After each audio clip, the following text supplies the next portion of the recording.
Good morning, good afternoon, good evening, ladies and gentlemen, wherever you may be in the world. Welcome to Gift of Healing TV. I'm Sara Jane, and I am delighted for the program, and it is evening for me, as you can see by all the lights on around me. I'm delighted to be joined by Gabrielle Kaplan-Mayer. Gabrielle, thank you so much for joining us today. It's my pleasure to be here with you, Sara Jane. Thank you for having me. Oh, no, real pleasure. My pleasure. And you're going to be sharing about finding your wisdom through writing. But let me tell you a little bit more about Gabrielle before we continue. Gabrielle Kaplan-Mayer is an author, educator, and spiritual director whose work centers on creativity, disability, and spirituality. Through her writing, attentive listening, and collaborative creativity, she helps individuals uncover the stories that nourish their spirit and connect them to what truly matters. Gabrielle publishes a weekly newsletter titled Journey with the Seasons, which includes creative prompts. She also facilitates online expressive writing circles to ignite creativity, enhance self-awareness, and foster spiritual connections.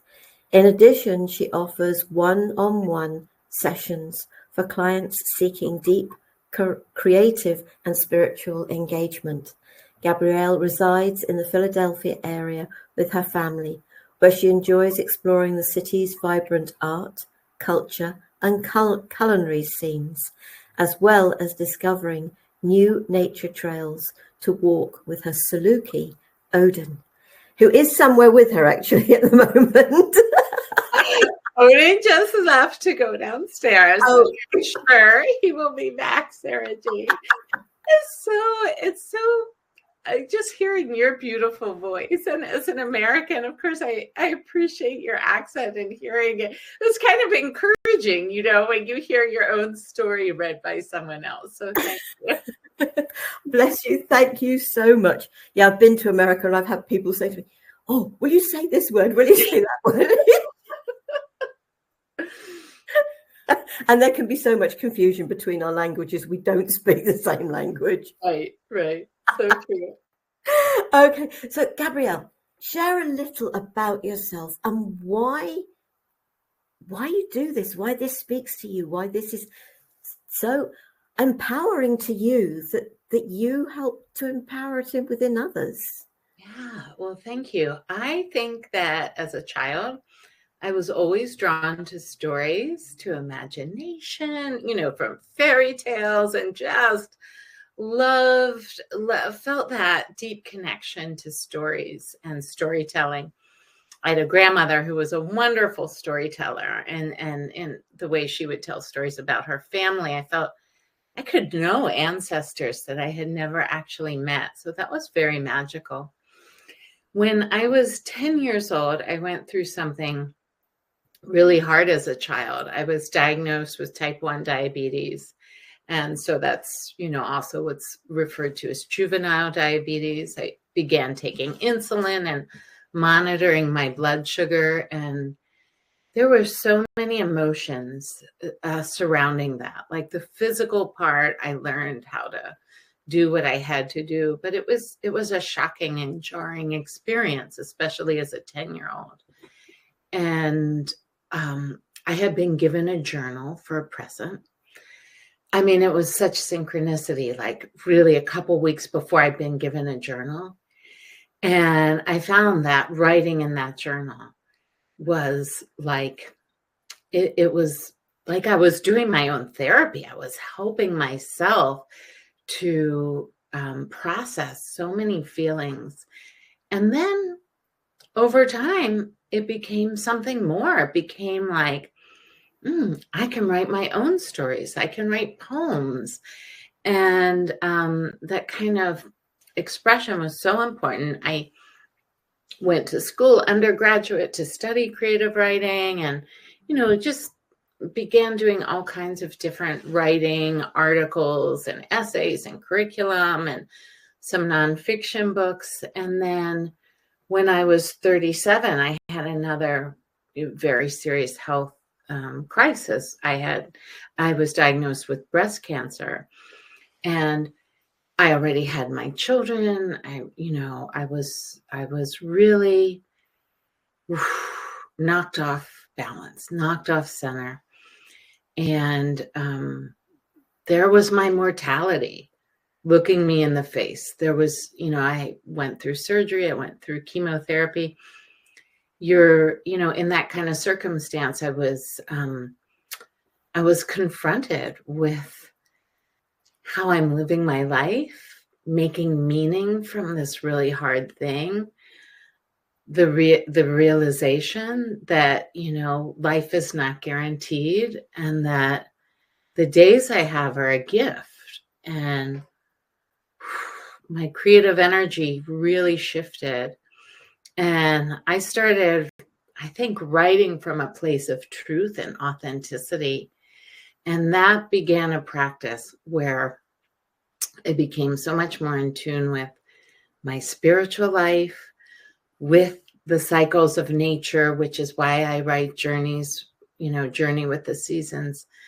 And seeing that when we write, as opposed to, the kind of writing we had to do in high school, the paying attention to grammar and that kind of thing, but with just a flow of words can be a way that we really find our inner wisdom. That's what happened to me. So about 5 years ago, I felt like I wanted to, I was especially noticing women my age were kind of like struggling with many things, with expectations, with balancing career and caretaking, and not having space for their own creative fire. And so I did two things sort of simultaneously. One, I was able to go back and do training to become a spiritual director so that I could really feel like, I could be present as people share their stories, because, when you write about vulnerability and intimacy and courage, and I wanted to make sure if I was going to facilitate other people writing, that I could really hold that space in a good way. So that was helpful. And then I just started launching these online circles, like 4 parts. Come on in. Don't worry if you've never written before. Bring a journal and a pen. We're going to listen to some music, and I give a writing prompt, like something very open-ended, come on in. And I'll give people like 5 or 7 minutes to write. We would be writing together and sharing that energy. And oh my goodness, so much poured out. So much was invited to be present with us through words. And those experiences were, exciting for me, positive reaction from participants. And so I went on, and now I do like 3 or 4 different writing circles per year connected to the seasons. I do my prompts through Journey with the Seasons. And I also, as you shared, I work one-on-one with people who really want to explore in a deeper way, looking at their own life as a story and drawing meaning from that story. Thank you so much for sharing all of that. I find myself writing poetry, and I don't even really know where that came from, because I think anything creative, anything that could be perceived as different, plus the fact I failed English language, because I could never get the hang of grammar. So it doesn't make sense. We learned to speak the language without having to go through any of that. So exactly. But it's just like thinking, just letting yourself sit and just be open to what comes. I write a lot because I channel a lot, and I think the poems are channeled. just as the messages from dragons and many mythical beings. But it's just allowing ourselves, isn't it? And one of the things when I'm working with people is, with some of the things that I do, is there's pen and paper. Write something down that you wish to let go. And then, and I did this with a workshop fairly recently, and because it was sort of like, it's far too warm to have the log fire going. So I wasn't going to say, okay, now you can pop it in the fire grate and we'll burn it, because it wasn't relevant to do. But right, so you went through the whole thing, and then it was just like, take that home and you can burn it, or you can drown it and bury it. Just do something that basically is truly letting it go. And I'm sure you must do aspects of that sort of type of thing for people as well. I resonate with what you said, Sara Jane. I want to go back to the first thing you said, which was channeling. Yeah. And I think that's the power. When I'm writing and in a flow, that's what I feel like. These words come from, and not in the sense of like beyond like something greater, but realizing that we are vessels, we are connected to source. So it makes so much sense. But as humans, we look at what's prioritized and what's valued. And if we don't ever give ourselves time and the opportunity to turn off our alarms and notifications and make time from our work schedule to get in the space where you can be open to the words coming in that way, they're not going to come. Like you need that intentionality. And it doesn't surprise me, Sara Jane, that poetry is flowing through you, because you spend time, you're engaged in opening that channel. And in the ritual you were describing, like just that power of taking the pen and I type when I write, but I also do a lot of handwriting by hand, because I think, again, that energy connection, and words have so much power. And to see them, here's just some notes I was taking earlier on a piece of paper, and to see them, and it's almost like a process of them living outside of you. And so that next step of a ritual of something you want to let go, that it could be buried or burned or something, and how you feel that. So I really resonate with that practice. But it's also about having fun with it, isn't it? Mm-hmm. But as you were talking about the channeling, I was thinking, but all right, our souls are all connected, and they're all connected to source, whatever you perceive source to be. But are we not just opening up to our soul self when because there are so many wise words that come. And I don't know about you, but sometimes I find myself saying something and I think, where did that come from? Sara Jane, all the time. And that's it. That's what I'm aiming to do in my writing circles and in my one-on-one work, is help people connect to that soul voice.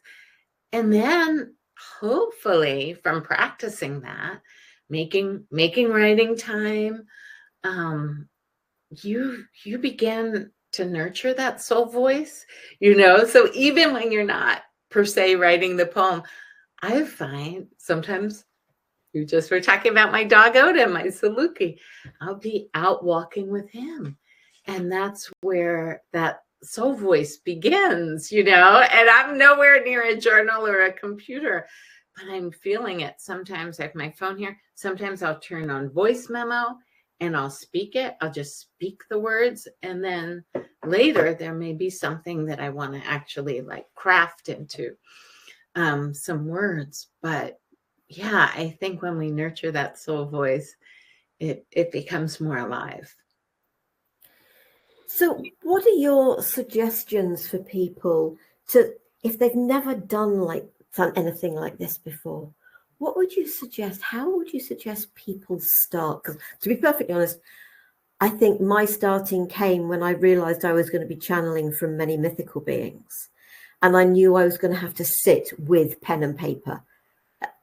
Initially, I was not allowed to sit at the computer and do this. It had to be away from the computer, sit, pen and paper, quiet, and see what came through. Yeah. So I think the blank page can be very intimidating. Yeah. Right. It's like, where do I begin? So a couple of things. First, I think like just getting into the calm space, whether it's putting on a meditation that you could listen to, taking 5 minutes to just do some deep breathing, or for me, music gets me there. So I'll put on just 5 or 10 minutes of music that really opens my heart and opens my soul. And then I come, and the place I begin with people who are just starting out is to actually begin with gratitude and start with whatever's happening, whatever your experience is of that day, and just start to make a list of things you're grateful for. So for example, before we started talking and I told you like, I was having like kind of a hectic day where like internet went out and, someone was driving in a way that kind of cut me off and like all these little energetic things. And so if I just held that and reflected on my day, like, oh, that was a hard day. But if I calm myself and think about, what am I grateful for? Well, I didn't get in a car accident. Everything was safe. My internet came back. It's here. I'm alive. I have so many things I'm looking forward to. And from there, I could go on and on and on. And so I think beginning with gratitude, looking over your list, noticing what your energy is drawn to. Like if you have 5 or 6 specific things on your list, which one intrigues you? Where can you go deeper? So when you find that, I'm really big on a timer. If you're just beginning and it feels like intimidating, or you think if you're going to write, you have to sit and write for an hour, I go with 7-minute intervals. So you could turn on a timer for 7 minutes, write, and you'll see how you are at the end. If you want to keep going, keep going. And if that's enough, pause. But that's a good way just to kind of get in there. And several years ago, I was writing for an online magazine called The Magic Happens. And sadly, they don't do that anymore, but I was writing for them. And they'd always give us a series of 3 words to write a piece on. And so you could choose one of the 3 words. Sometimes you could actually get the 3 words and create a whole from the 3. So it was a place to start. So, and it's now because that's finished. Yeah, sort of every month I do an article and it's just like, and it's where's the inspiration coming from? But didn't have to wait for the inspiration because the words were given. So I suppose you could just open the dictionary, couldn't you, and see what word pops out at you. Oh my goodness. Well, again, going back to fun and playfulness, I love that, Sara Jane. Yeah, because again, it's kind of like when you describe that, like 3 words, tuning into the energy, like which word draws you in, which one sparks something inside of you, and then you're going to get a flow. And yeah, let's say Nandu, pick up the dictionary. I love visual art as an inspiration when I'm doing my writing circles. We'll start. So I actually began a new circle for autumn last night, and I had 4 different paintings of different artists depicting various components of the autumn season and leaves and all kinds of different things. And I had participants just describe what you see. Just like if I'm just, it's gold and that tree's bare, and just describe what you see. And then second, what does it make you feel?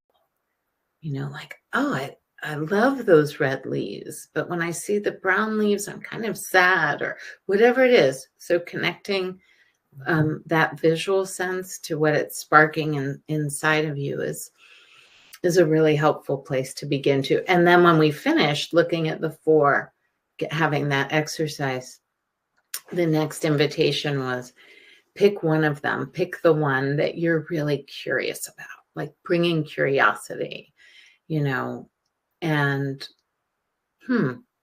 let's be with your curiosity. Does that picture remind you of a dream you had, maybe? Or a memory from your childhood of running through the leaves? And then the stories can emerge. It's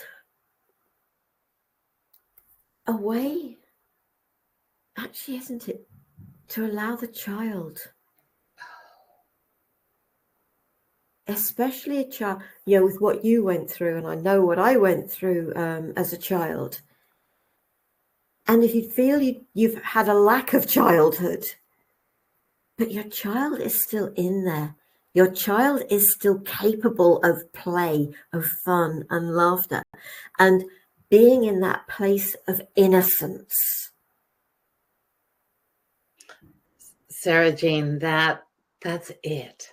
That's it. And I think sometimes because we associate writing with school days and papers and things we had to do, we don't have that sense of play. And so, yeah, I'm really big on it in my writing circles. And when I work with people, we start with music, and we have a lot of laughter, even when people are tapping into some deep and vulnerable things.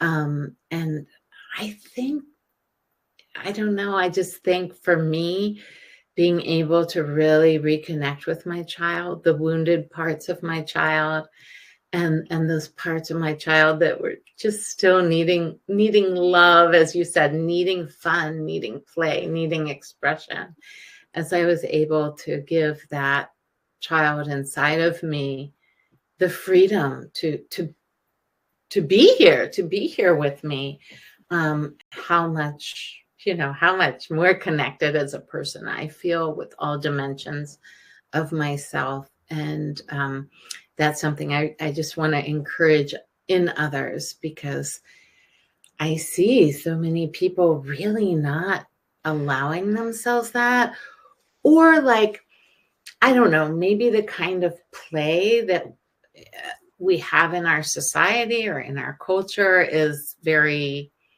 I don't know, regimented, or doesn't allow for that child connection. And I just love it. I just love that, seeing them coming alive in people, and how much it can change your life. It can change your perspective to have a sense of creative play. As you were sort of talking, it was thinking about, because you and I have been part of a multi-author book recently, and I did another one earlier this year and whatever. So writing has become a very big part, well, it's a very big part of your life, but it's become a bigger part of my life. But what I've heard so many people say when they've been asked to share an aspect of their story, and within the book that I did earlier this year, so we did Expressive Arts with Jane Voiced Art, both of us, which is how we connected. But I did a book earlier this year. I didn't become selfish. I became harder to manipulate. And a number of the authors, both men and women, it was by actually putting their story down on paper. Well, obviously typed it because it didn't come to me on paper, but I still think of it that way. I'm at that age. By being able to put their story down, it became very cathartic. But I also found, when coming to an understanding of my own story, how the child felt, because they couldn't understand so much of what was going on, and you couldn't explain it. to now as an adult being able to look back at the story and be able to see there were aspects that were out of people's control, that there wasn't the abandonment, the rejection you thought there was. But that's the sad part about it. It's because that was how you were made to feel. And so by people being able to write their story and then be able to look back and come to a greater understanding of what really was happening, there's the wisdom, there's the healing, there's the support for the child and the understand, because the child is still going to be in that place of feeling not listened to, not heard, unloved, unwanted, etc. So having the fun with writing is really good. But when you're ready, you can actually take it a step much further.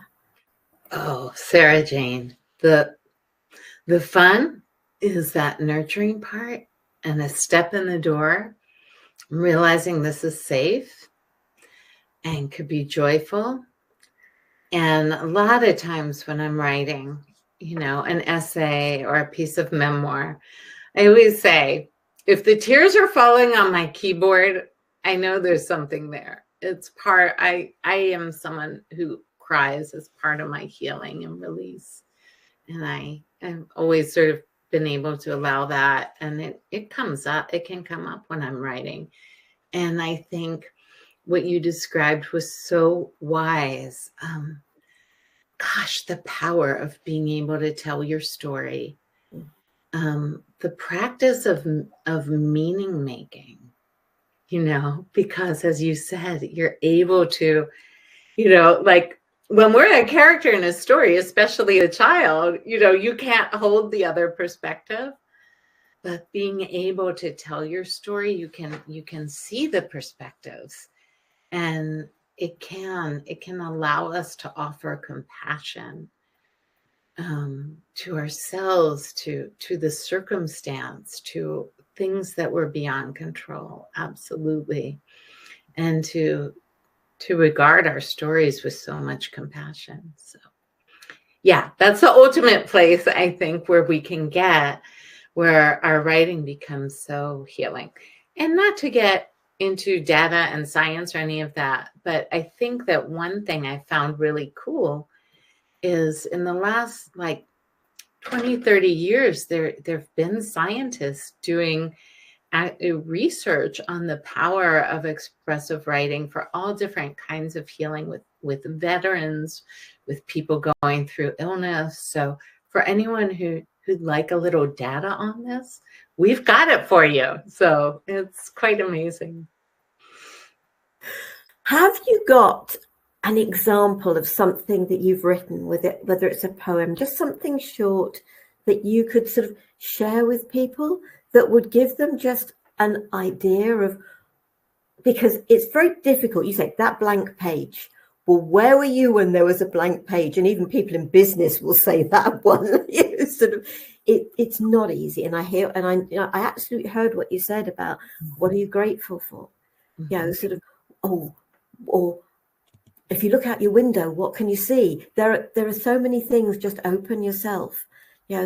What did you watch on television last night? Were there any words that actually hit you? Look at your bookshelf. Is there a word that jumps out of you sort of in the titles of books? There are so many ways that you can obviously look for words that are going to inspire you, I suppose. Yes. But is there a sort of something that you're willing to share, that you've got to hand? Oh, Sara Jane, I'm willing to share everything. I'm willing to share it all. So I go to my Substack, since that's something people can go to. You can read, follow. And what I do it comes out every Sunday morning. And there's a reflection that I have, and then a writing prompt. So you're not on your own with the blank page. You're there. Okay. Can I give you a choice? I have one picked out that I could read, but should I give you a choice and you pick? No. Okay. Go with what's speaking to you. Okay. All right. So as I mentioned, I think one thing writing's been able to do is really help me with ancestor connections and even beyond my own story. Excuse me. Going back through some generations. So this is I'm going to just read a short message and a writing prompt that I shared, I think 2 weeks ago, called Writing with the Ancestors. Yeah, I wrote this on October 12th. Dear friend, have you noticed a change in your energy over the last week or so? I ask because many people have mentioned to me that they're sensing a shift in mood, attention, or energy since October began. Even before daylight savings time here ends, our bodies register the subtle changes, the days growing shorter, the evenings arriving earlier. It's not surprising that October across so many world cultures is a month associated with connections between worlds, the hidden and the revealed, death and life. Pardon me, of course, as I'm reading. I'm going to cough. For example, Dia de los Muertos, excuse me. Have you got some water there you can have? I do. Okay, I'm going to take a sip. Thank you, sorry. Or the Day of the Dead reunites the living with departed family members. The ancient pagan festival that we know preceded Halloween was focused on connecting with those who had passed on, honoring the time when the veil between the living and the dead was said to be thinnest. As creative people, we can use our imaginations at any time to reach toward the loved ones we want to connect with. But perhaps this darker month of October offers us a special invitation to explore unseen worlds and build bridges of consciousness. I've been working on a memoir that, in part, explores those ancestral connections. Some days when I'm writing, I spend hours evoking and communicating with loved ones who have passed on through what pours out onto the page. My writing holds both my grief and my profound love for the ancestors who shaped my life.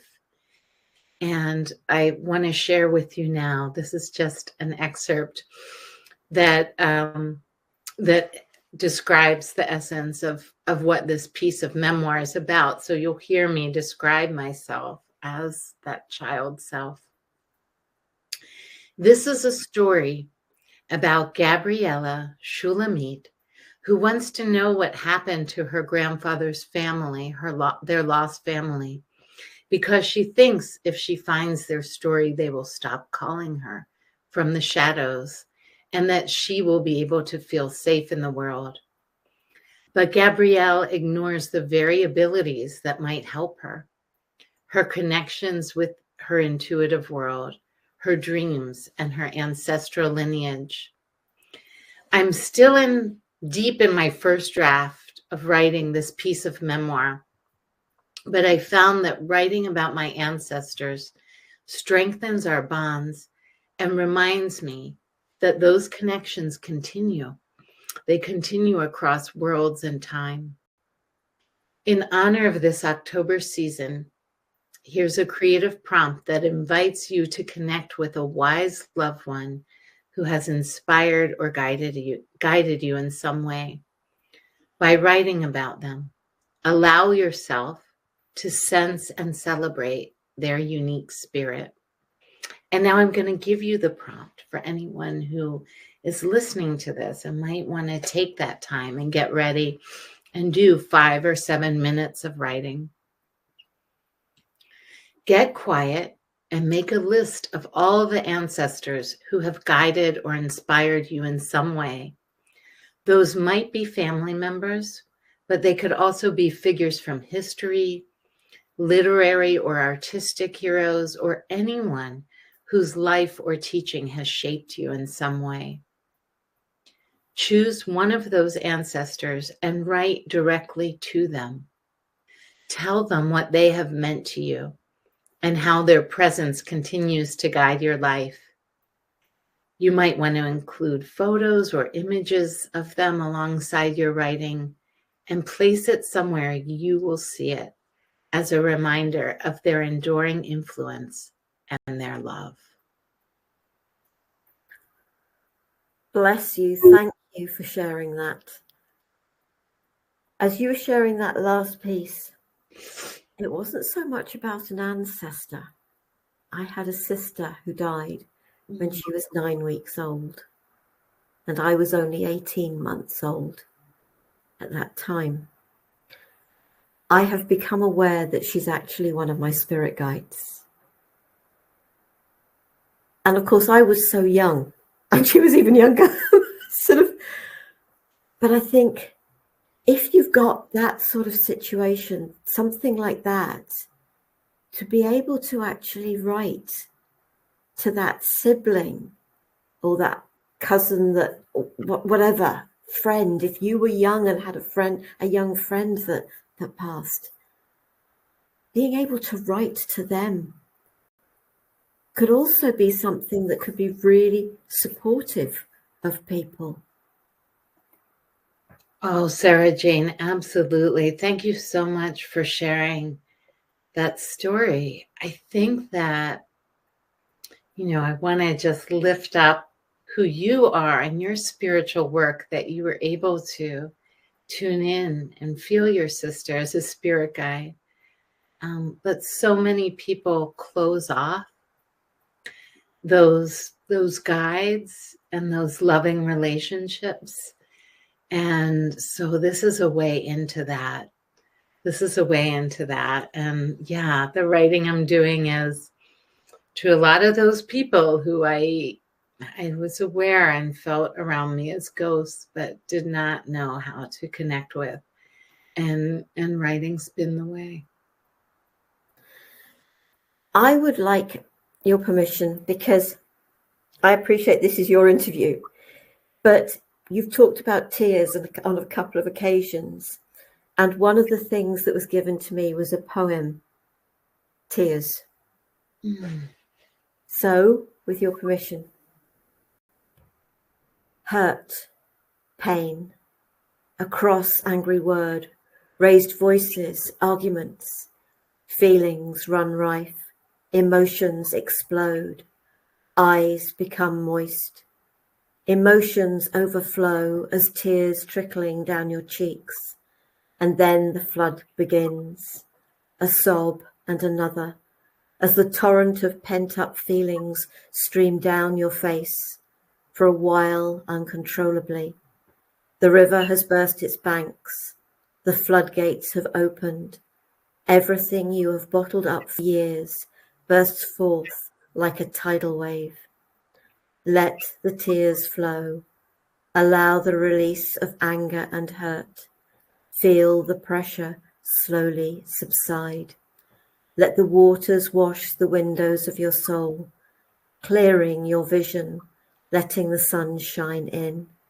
Open the windows, let yourself breathe, letting go of the old, welcoming the new that is waiting for you.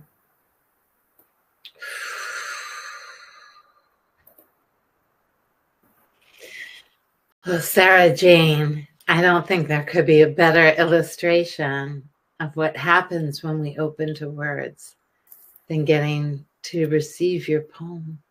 And I know everyone listening is going to relate to that, to that experience, and to put it into words, that kind of release, that emotion.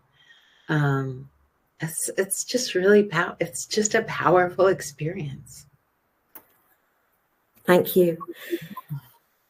we're not far off the end, and I do want to sort of share your website, etc. But before we actually close, because I know we've had a very wide conversation here, which is brilliant, because hopefully there will be something here that has touched people and will help them to open to. I mean, you talk about finding wisdom through writing, but it's also about finding healing through writing. But is there something that we haven't touched on that you would like to add to the mix?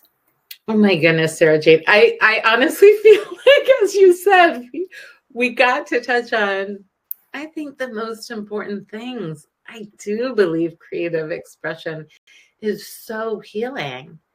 And there's a magic in that's in us. Almost going back to the source, like part of the design. We have tears to release. We have all different ways we can express ourselves creatively.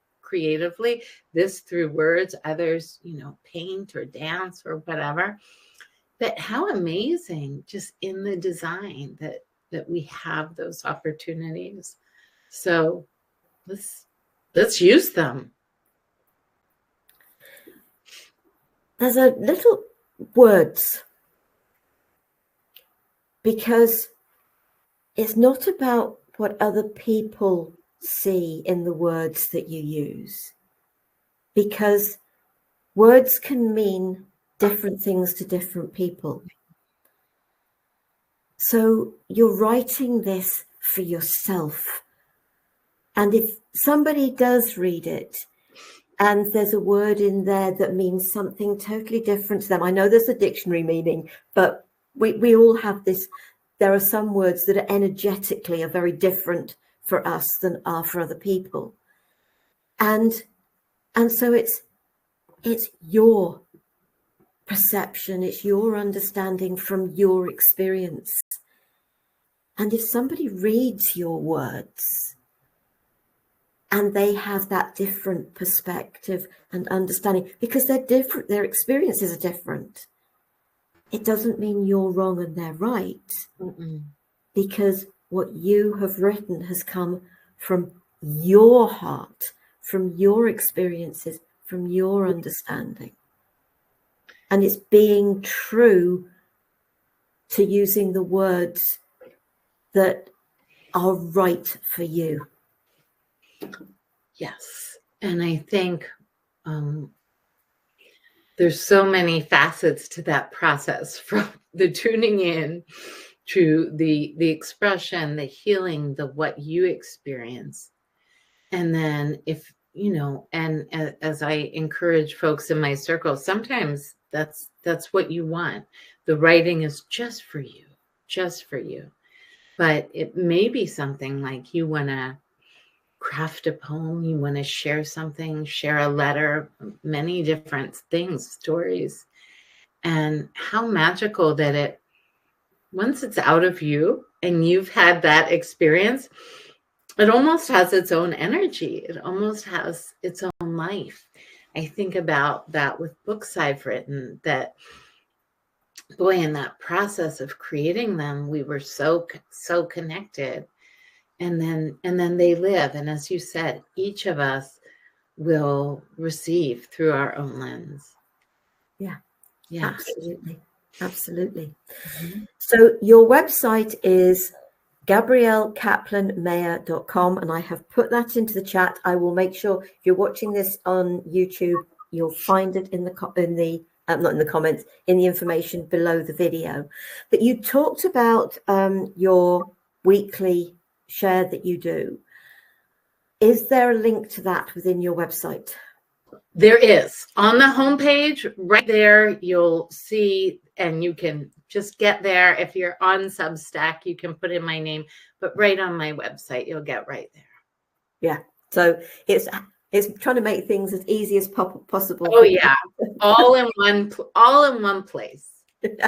Excellent. Gabrielle, thank you so much for joining us, for sharing your wisdom, your beautiful wisdom, to do with writing. And it's been an absolute pleasure. And I know we're going to be connecting again